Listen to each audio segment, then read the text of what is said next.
ఈ అనంత శేష విగ్రహ స్థాపనలోని ప్రత్యేకత ఏమిటంటే, శేషుడు పైనే కదా విష్ణువు ఉండేది. అందుకని అనంత శేష స్థాపన. మరి ఆ పైన ఎక్కడో 2వ 3వ అంతస్తులో వస్తున్నటువంటి మూల విగ్రహాన్ని అత్యంత పవిత్రమైన గంగా, యమున, గోదావరి, కృష్ణా జలాలతో అభిషేకించి ఆ స్థలాన్ని అయోధ్య, మధుర, మాయ, కాశీ, కాంచి, అవంతిక అలాంటి మోక్షపురి అయినటువంటి పవిత్ర క్షేత్రానికి తీసుకొచ్చిన పవిత్రమైన మట్టితో ఆ క్షేత్రాన్ని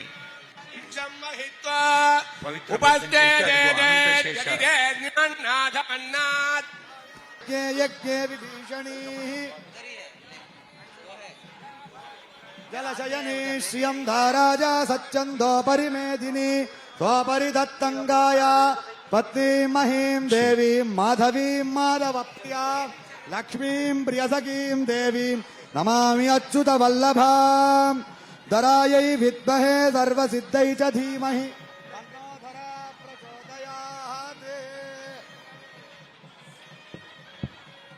తన్నో ధరా ప్రచోదయాత్.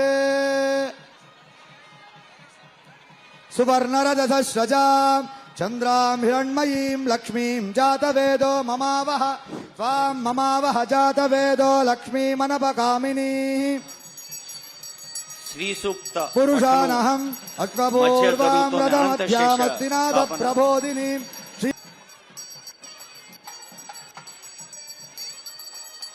ఇంద్రైరేవ ధ్రువదృష్టాని సంచరన్నే ఇంద్రయేణ ధ్రువం ధ్రువేణ అవిషాః తత్పై దేవా అవిష్ణువన్ అయం చ బ్రహ్మణస్పతిః.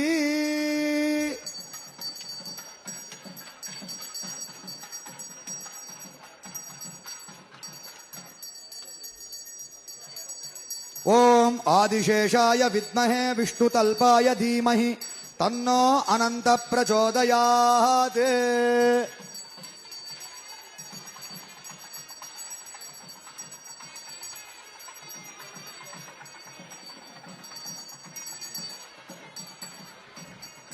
ఓం ఆదిశేషాయ విద్మహే విష్ణుతల్పాయ ధీమహి తన్నో అనంత ప్రచోదయాత్. ఓం నమో విద్మహే విష్ణుతల్పాయ ధీమహి తన్నో అనంత ప్రచోదయాత్.